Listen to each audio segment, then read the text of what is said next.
said that the drought hit. The Bible said the brook dried up. The Bible said God told Elijah, I want you to go down to the city of Zarephath. And the Bible said, and some of these stories you remember, you heard them since you was a little child, that he met this widow lady when he came into the city.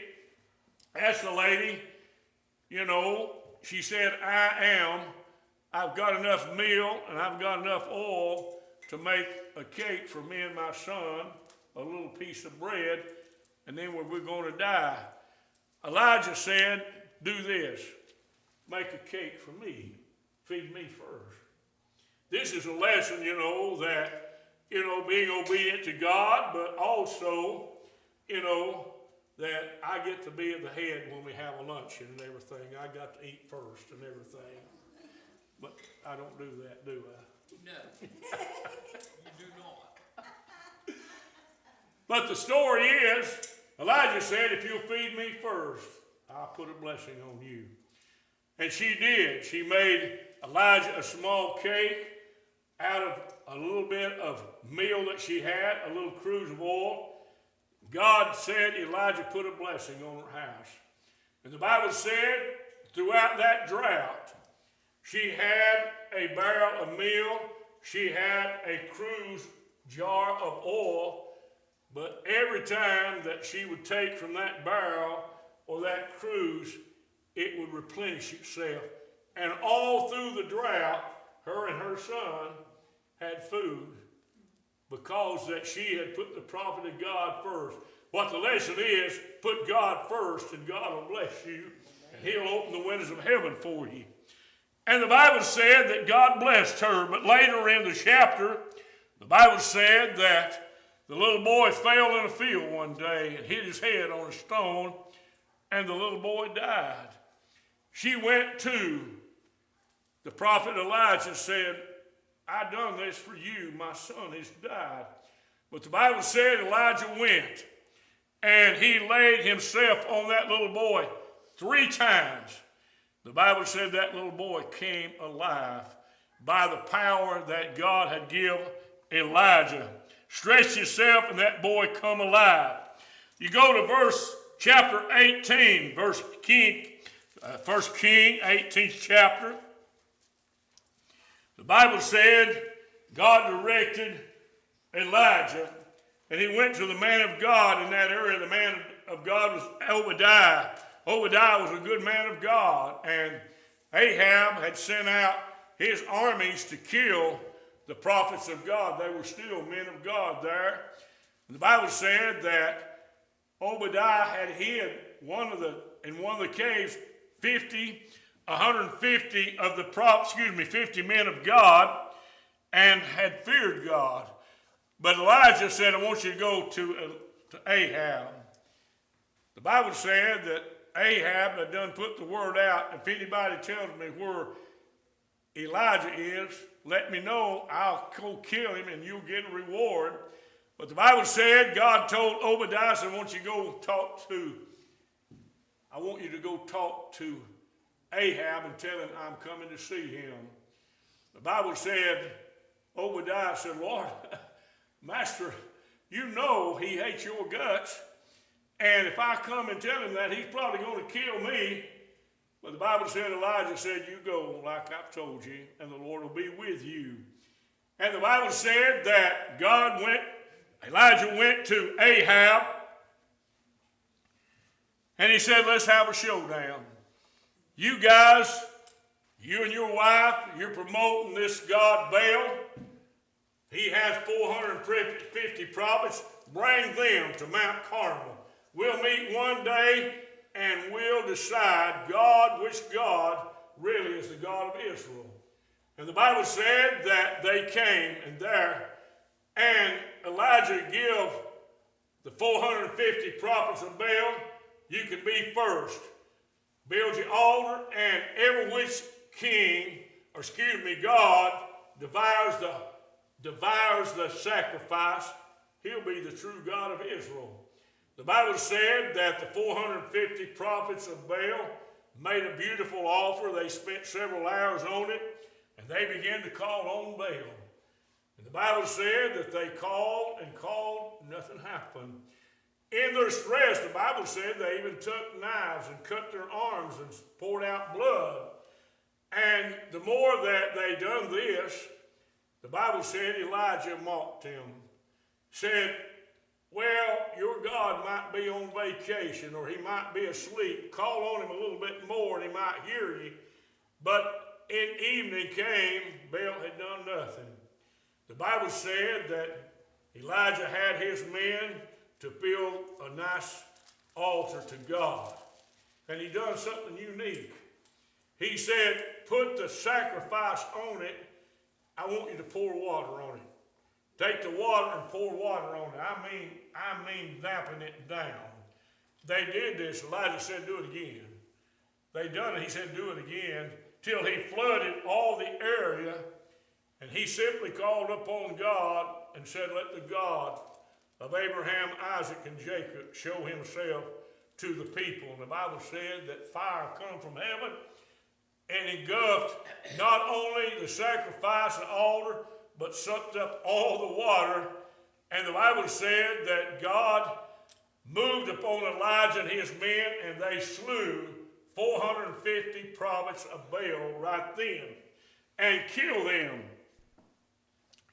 And the Bible said that in that, God told Ahab, God has done this, but God's going to do something else now. God has showed himself. There's been a drought for 3 years now. I'm going to pray to God, and God's going to send rain today.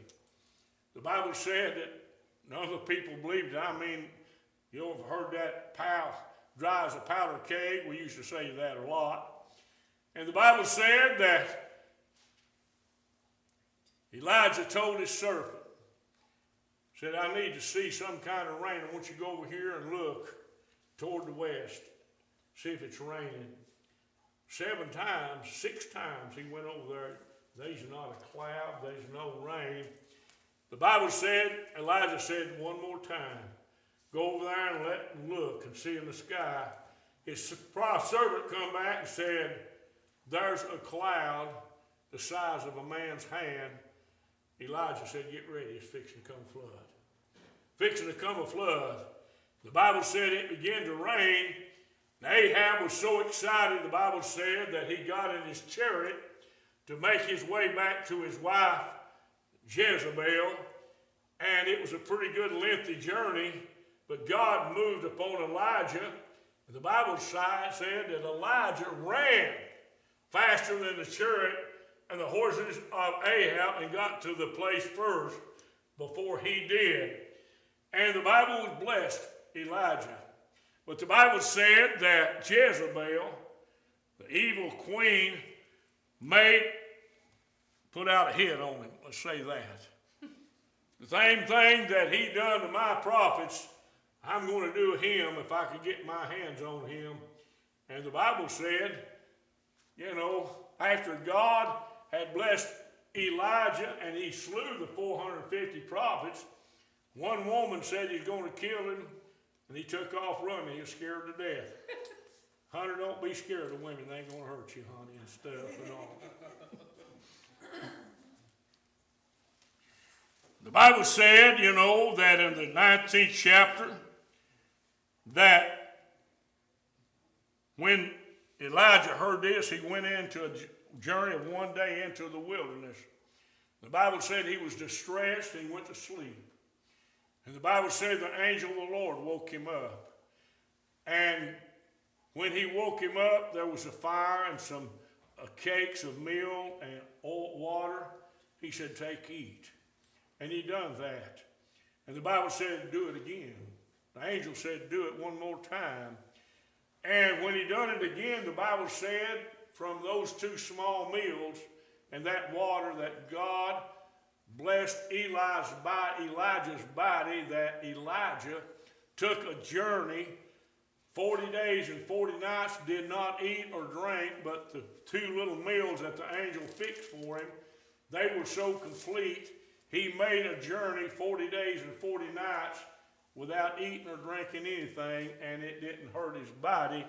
And he went to a place called Mount Horeb. It's quite a few miles south of the Dead Sea, not far from where Moses and his people came out of Egypt.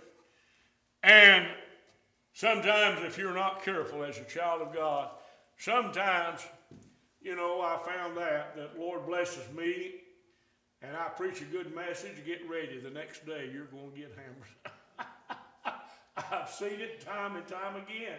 Sometimes it ain't a bad thing, but sometimes if you're not careful after God overflows his blessing, the devil will work on your mind. And the Bible said this is what happened to Elijah. He made that 40-day, 40-night journey, got down to Mount Horeb, and he began to cry to God. Woe is me, God. I've done this for you, and now this woman's threatened my life, and this ain't good, and I'm scared. One woman said that. I ain't scared of Connie. Are you, Brother James, scared of Betty? No. We need to repent, don't we? The Bible said that God said, I'm going to speak to you. The Bible said that there at Mount Horeb, that God sent a great strong wind, a mighty wind. But God didn't speak to him through the mighty wind. God sent an earthquake with fire down off the mountain. But the Bible said God went in the fire. And then the Bible said that God, with a still small voice, told him, get up and quit feeling sorry for yourself. Elijah said, Lord, here in this great country of Israel, these 10 tribes, I'm the only one working for you. I'm the only one serving you. God said, get off your face. I've got 7,000 men up there that hadn't bowed to my Baal. They're there. You can't see what I see, but you ain't the only one. Quit feeling sorry for yourself. Get up on and go preach to these 7,000 men that they love me and they have not bowed to Baal. Get back up where you was at and quit having a pity party as a lesson to us today.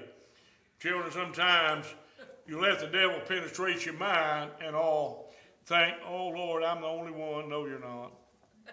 No, you're not. You're not the only one. The Bible said that going to 2 Kings, the first chapter in 2 Kings, the Bible said the king of Samaria was ill and was dying, but he sent word to Elijah, prophesy that I won't die. But Elijah said, you will die. And the Bible said that the king of Samaria sent 50 mighty men to kill Elijah. Elijah stepped out with the 50 men and said, if I'm the prophet of God, let fire from heaven come down and consume you. Fire came down and consumed 50 men right there. This infuriated the king of Samaria. The Bible said he sent another 50, even stronger than them. Elijah just simply stepped out and said, if I be the God of Abraham, Isaac, and Jacob, let fire consume these 50 men. 50 men were dead again by fire from heaven. King Samaria said, well, I'll do it again. This time he sent another 50 men. But the captain of these 50 men said, if I go back there, we're going to be roasted and toasted again. So the Bible said when he went down, he fell on his knees and said, Elijah, don't do this to us. I'm just trying to obey the king. Please don't send down fire upon me and my men like you did 2 times before in that. So the Bible said that God touched them, that God sent them back to the king. And we find in chapter 2, Elijah near the end of his ministry, and he went by a man plowing the field one day. The man was called Elisha. The Bible said that Elijah told Elisha, come and follow me. I'm calling you to God's service. And the Bible said that in the next day or so that Elijah went to Gilgal, went to Jordan, went to Jericho, and the prophets of the Lord during this time tell Elisha, God's going to take Elijah today. Why do you keep following him? When he came finally to the Jordan River, the Bible said Elijah took his mantle off and parted the river that he walked across on dry ground. Finally, in his haste, he asked Elijah, you're following me, what do you want? Elisha said, I've seen what you've done, Elijah. He said, I don't want your blessing. I want double your blessing. I want double what God gives you. Grant me double what he gave you, that I could be that man of God. Elijah said, I'm going to go up. If you see me when I go up, if my mantle falls on you, you'll have that request. You'll have double of what I've got. The Bible said a chariot of fire came down, and Elijah got in the chariot. As he lifted up away, he throwed his mantle down, and Elisha caught the mantle. Elisha knew that he had God's blessing because Elijah told him what would happen if he did. The Bible said that Elijah made his way. Elijah, two men in the Bible that didn't die. Enoch. Go back to Genesis. The Bible said Enoch didn't start serving the Lord till he was 300 years old after the birth of his son. But the Bible said Enoch walked with God. And the Bible didn't say he didn't die. He said, and Enoch was not, because the Lord took him. Two men in the Bible that never died. Enoch and Elijah. We'll talk about that in a minute. So the Bible said that the mantle fell upon Elisha. The Bible said Elisha walked to the Jordan River, and he thought, I got to test to see if I've got this, what Elijah said. He took Elijah's mantle. The Bible said he smote the water. Is this the God of Elijah? God parted the Jordan River, and he walked over on dry ground.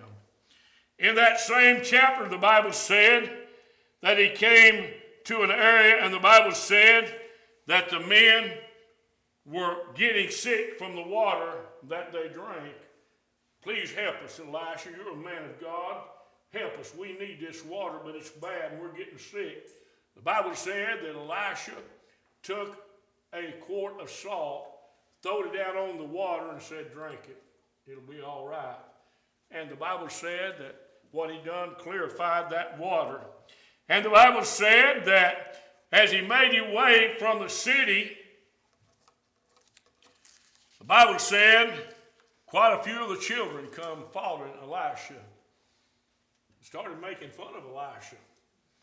Called him a bald-headed man and all. Whoop, Tony. And I mean, they were really, mocking him bad. And Elisha turned around and put a curse on them little children.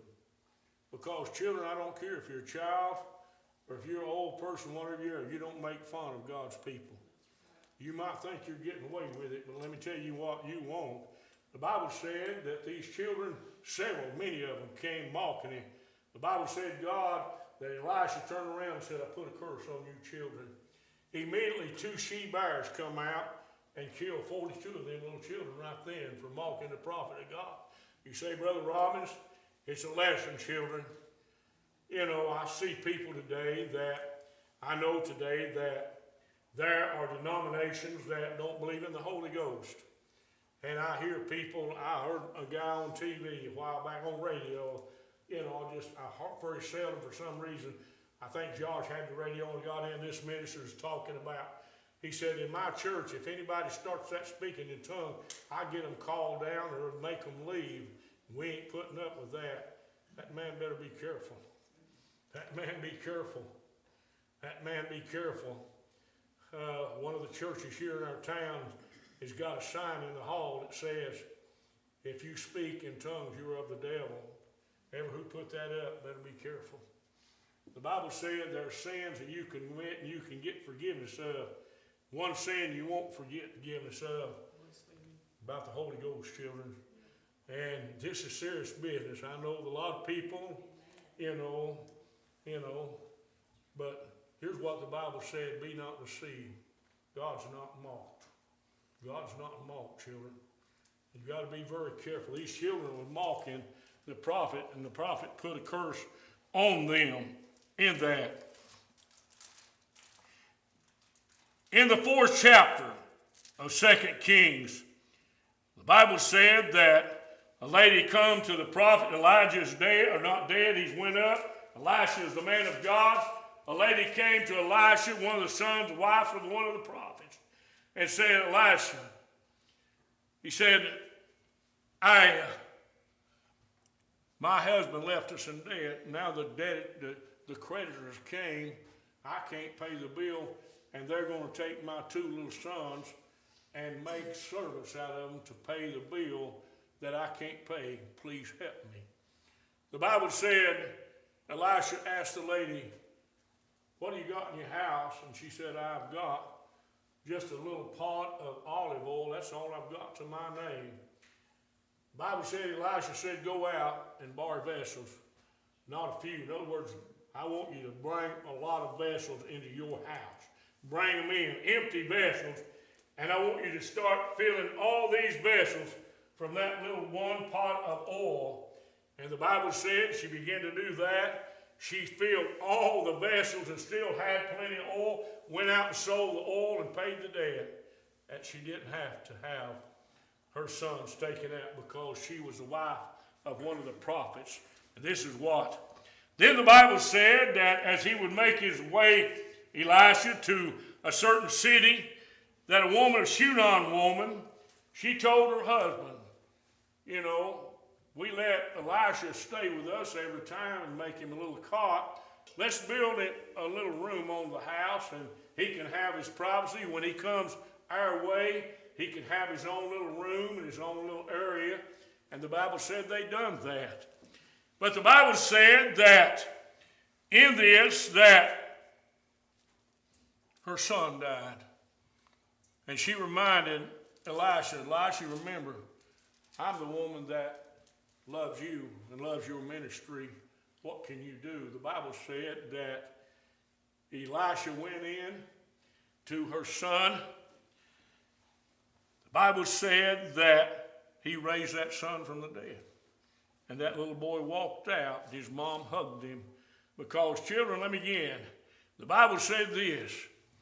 If one man or one woman just giveth a glass of water to one of my people, they will not lose their reward.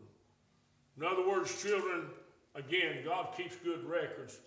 The Bible said Elisha seen this woman had what she had done for him, his ministry. He raised her son from the dead. The Bible said that he went to the city of Gilgal. The Bible said that the sons of the prophets were eating, and they got some poisoned food they put in their food, and they began to get sick and were about to die. The Bible said they called and said, Elisha, help us. The Bible said he took just a little cruse of meal, he put it in the food, and it took the poison away, and they all got better and didn't get sick from it. You see what God's doing with these prophets. You don't read that a lot about other prophets, but God is working these miracles, and they're in Israel, in a country that didn't really look to God. The Bible said at the end of this chapter that there was a small group of people in the area, and they had no food. There was 100 people in that little community, and they gave Elisha food, said, here, you're the prophet of God. You eat this food. It's for you. The Bible said, Elisha said, don't give it to me. He said, give it to these people here that's hungry. They said, Elisha, it's just enough for you. He said, give it to the 100 people. The Bible said, as Christ did, the few little loaves and the food fed all the 100 people there, plus Elisha eat of it and all. You say, Brother Robbins, Elijah, Elisha, they were different on a different level. But the Bible said that Elijah was like Passion, like me and you are. He wasn't nothing special, but he was a man of God. He trusted God, he obeyed God, and God used him. And God will do that for you and I today. I know today, you know, that, Connie, give me some of your water here. You say, Brother Robbins, you know, I've not seen that happen in my life that much. I seen Brother Jimmy Turner's brother get healed from polio one night. I was in the church there. And, you know, I remember we were at a church gathering down in Cleveland. We used to do that, the church I belonged to, and they'd have a worldwide gathering. And one of the sisters there, they had her there, and she had been so faithful. She raised thousands and thousands of dollars for the missionaries. She was so faithful. And the doctors told her, honey, you've got stage 4 cancer, and you're going to die. And I think there was 10,000 people there that night in the auditorium. Our general overseer said, I want us to pray that God would heal this lady tonight. Heal her right now. God can do that. And people began to pray and call on God. But you know what? That lady died. And I thought, my goodness. Children, let me say this. You know, God don't do it every time. God said, my ways are higher than your ways. And I'll be honest to you right now, children, in my life right now, and I'm fairly healthy. Tony don't think I am, but I am. When you go to the veterans, Brother James, they'll ask you, Mr. Robbins, if something was to happen and you would die, do you want us to revive you? No. No. I don't want you reviving me. I'm ready to go if the Lord takes me. Children, you know, today, I cried to the Lord, Lord, I want to go home, but I want to get my work done. Let me get my work done. But children, death, sometimes it's not a curse, it's a blessing. If you're ready to go, children, you're not dying, you're graduating and all. And this lady, God done what she asked, but God don't always do that. Because God said, my ways are higher, and I know that little sister that done that is in heaven today. And why would you want to bring her back to the earth right now with stage 4 cancer in that? And you know situations like that. The Bible said in chapter 5, king of Syria, I'm going to wrap it up here in a few minutes. He had a captain. The Bible said his captain was named Naaman. And he was a great and honorable man, but this man was afflicted with leprosy. Leprosy is a skin disease. You read it in the Bible.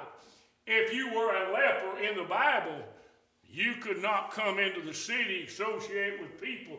You were an outcast. He's saying where Jesus healed people that had leprosy.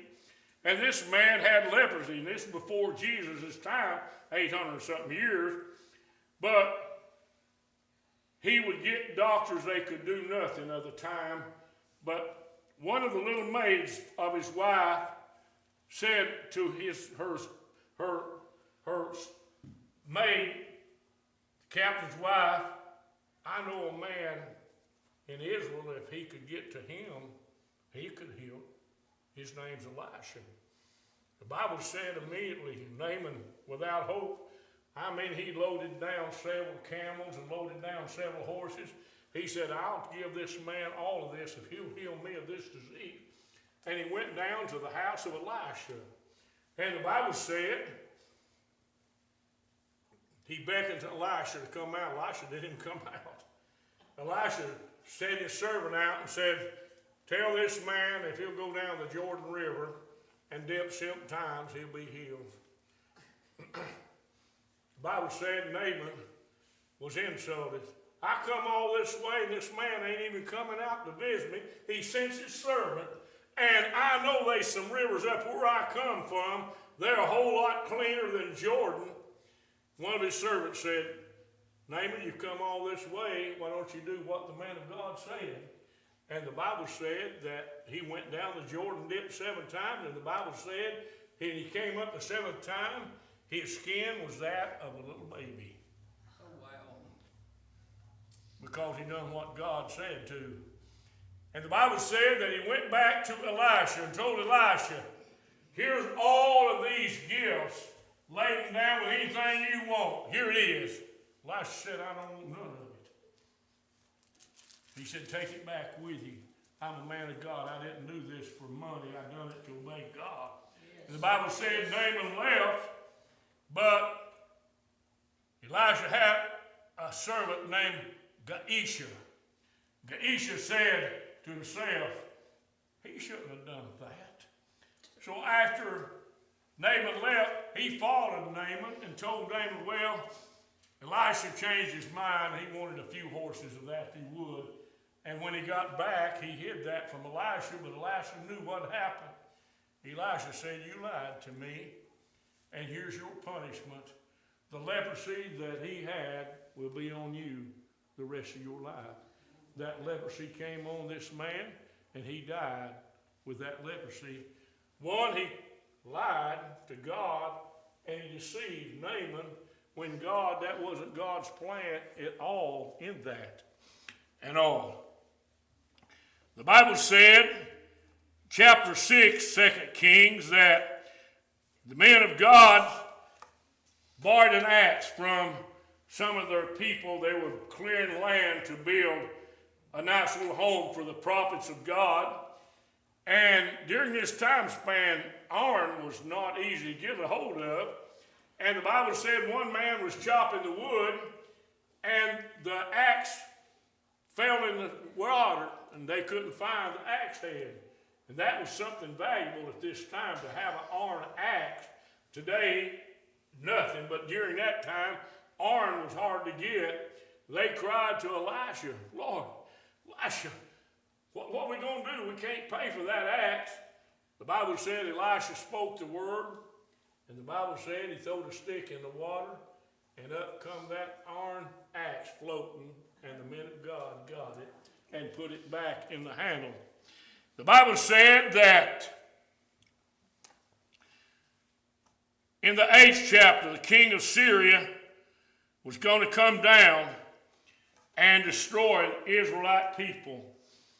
And the Bible said that he would make plans, what he would do, and he would make plans to go a certain area and ambush the Syrian or the Israeli. But every time he would go down there, they were gone or they had moved. And he done that several times. And the Bible said, somebody is telling them what's going on here. We've got a leak here in our government. I got to find who it is.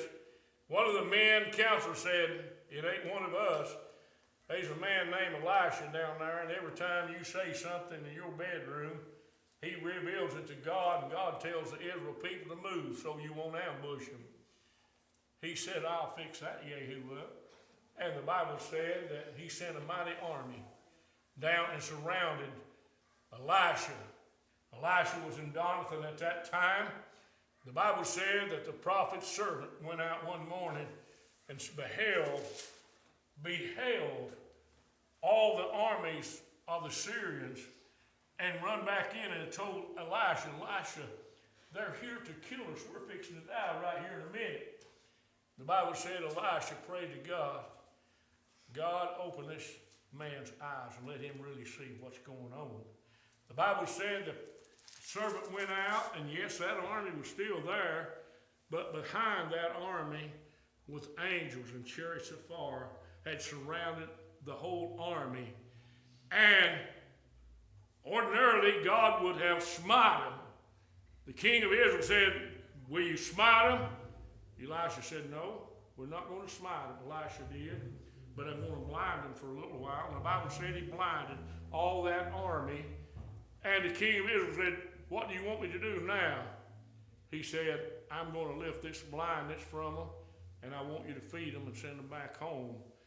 And, you know, you usually kill the enemies. But the Bible said, Elisha said, don't do that. And the king of Syria was so touched by what Elijah had done, the Bible said he never sent his armies again to Israel at all, because what Elijah had done. The Bible said, we're closing here, that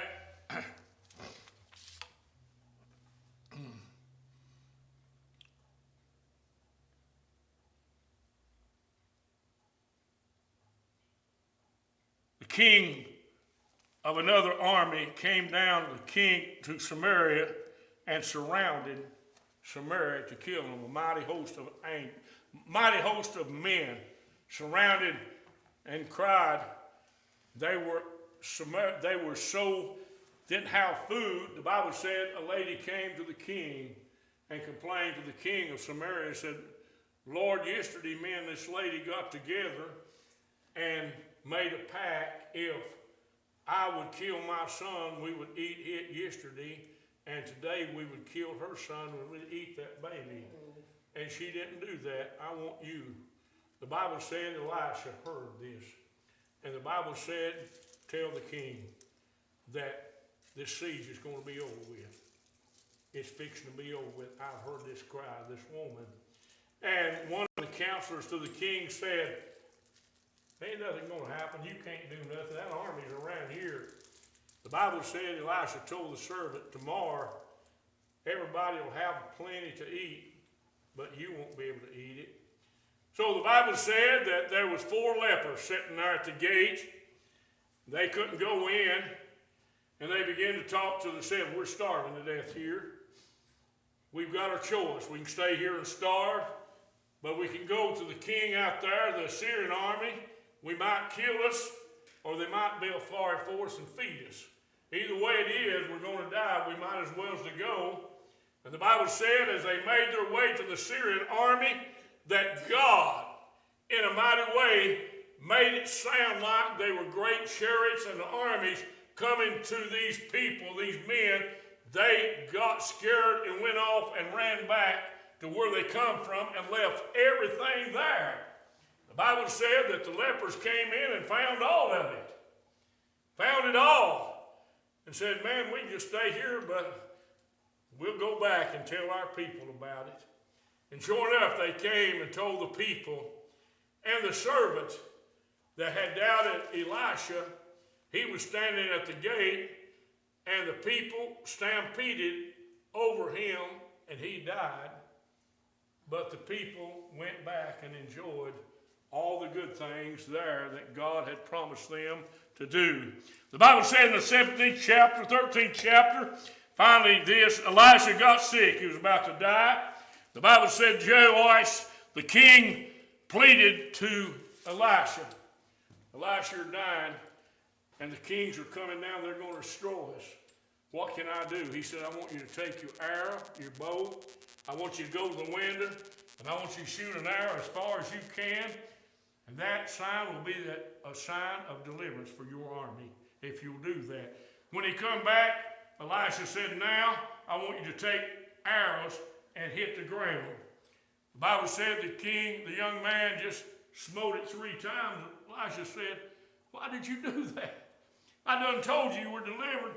You smote the ground 3 times. God's going to deliver you 3 times. And you smote it 20 times. That God would have annihilated that army. And you're foolish for not doing what I said. The Bible said Elisha died. But you know what? When he died, he was short 1 miracle. God had said, you'll get twice the miracles Elijah, but Elisha died, and he's 1 miracle short. Did God lie?